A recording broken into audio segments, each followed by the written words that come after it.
കാർഷിക വാർത്തകൾ.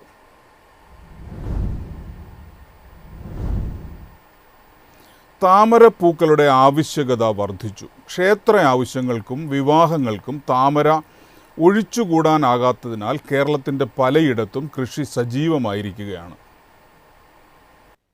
ക്ഷേത്രങ്ങളിലും വിവാഹങ്ങളിലും താമരപ്പൂക്കളുടെ ആവശ്യകത വർദ്ധിച്ചതോടെ വാണിജ്യാടിസ്ഥാനത്തിൽ താമരകൃഷി സജീവമാവുകയാണ് കേരളത്തിൽ. കുറഞ്ഞ ചെലവിൽ ആരംഭിക്കാൻ സാധിക്കുമെന്നതും മണ്ണിന്റെ ഗുണനിലവാരം വലിയ രീതിയിൽ ബാധിക്കാത്തതുമാണ് താമരകൃഷിയിലേക്ക് തിരിയാൻ കാരണമെന്ന് കർഷകർ പറയുന്നു. നട്ടുപരിപാലിച്ചാൽ 4 മാസത്തിനകം നല്ല വിളവ് കിട്ടും. ഒരു വിളവെടുപ്പിൽ ഏകദേശം 1200 പൂക്കൾ വരെ ലഭിക്കും.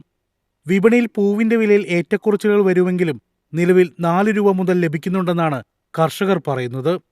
ഒറീസ, തമിഴ്നാട്, ഡൽഹി, ഗുരുവായൂർ, തൃശൂർ എന്നിവിടങ്ങളിലേക്കാണ് കേരളത്തിൽ കൃഷി ചെയ്യുന്ന താമരപ്പൂക്കളുടെ ഏറിയ പങ്കും എത്തുന്നത്.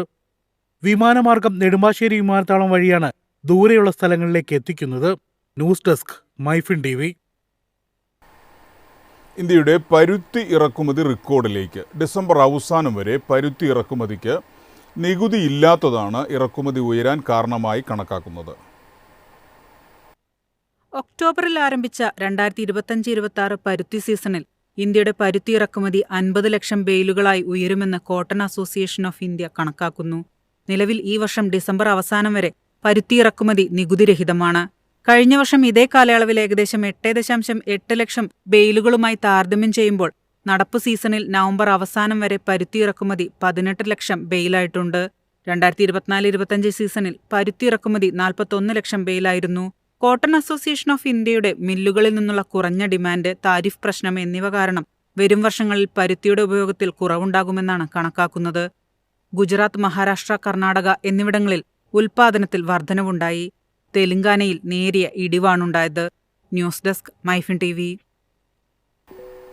സംസ്ഥാനത്ത് യൂറിയയ്ക്ക് കടുത്ത ക്ഷാമം. സമയത്തിന് യൂറിയ കിട്ടാത്തതിനാൽ ആശങ്കയിലാണ് നെൽകർഷകർ.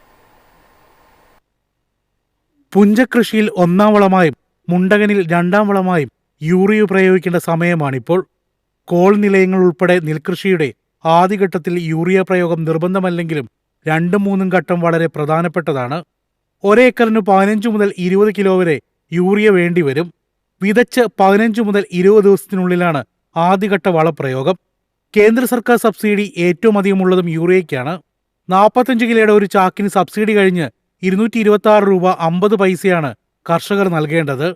എന്നാൽ സ്വകാര്യ കച്ചവടക്കാർ ഇതിലേറെ ഈടാക്കുകയും മറ്റ് സമ്മിശ്ര വളങ്ങൾ വാങ്ങിയാലേ യൂറിയ നൽകൂ എന്ന നിലപാടെടുക്കുകയും ചെയ്യുന്നുവെന്ന് കർഷകർ പരാതിപ്പെടുന്നു.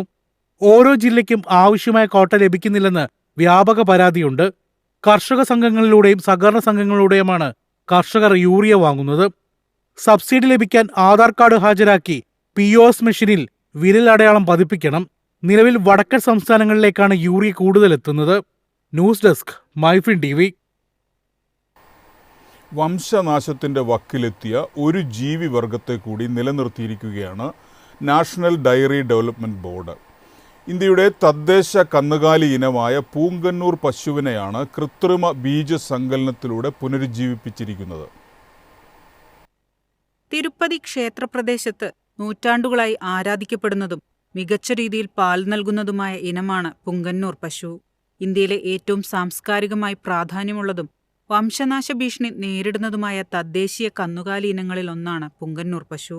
നാഷണൽ ഡയറി ഡെവലപ്മെന്റ് ബോർഡാണ് പുനരുൽപാദന സാങ്കേതിക വിദ്യകളിലൂടെ ആദ്യത്തെ പുങ്കന്നൂർ കന്നുകുട്ടിയെ പുനർജീവിപ്പിച്ചത്. നാഷണൽ ഡയറി ഡെവലപ്മെന്റ് ബോർഡിന്റെ ഗുജറാത്തിലെ ആനന്ദ് ലാബിനാണ് ഈ നേട്ടം സ്വന്തമായിരിക്കുന്നത്. ഉയർന്ന കൊഴുപ്പുള്ള പോഷകസമൃദ്ധമായ പാലിന് പേരുകേട്ട ഈ കുള്ളൻ ഇനത്തിന് 70 മുതൽ 90 സെന്റിമീറ്റർ മാത്രം ഉയരവും 115 മുതൽ 200 കിലോഗ്രാം ഭാരവുമാണുള്ളത്. പ്രതിദിനം 3 മുതൽ 5 ലിറ്റർ പാൽ മാത്രമേ ഇവയിൽ നിന്ന് ലഭിക്കൂ.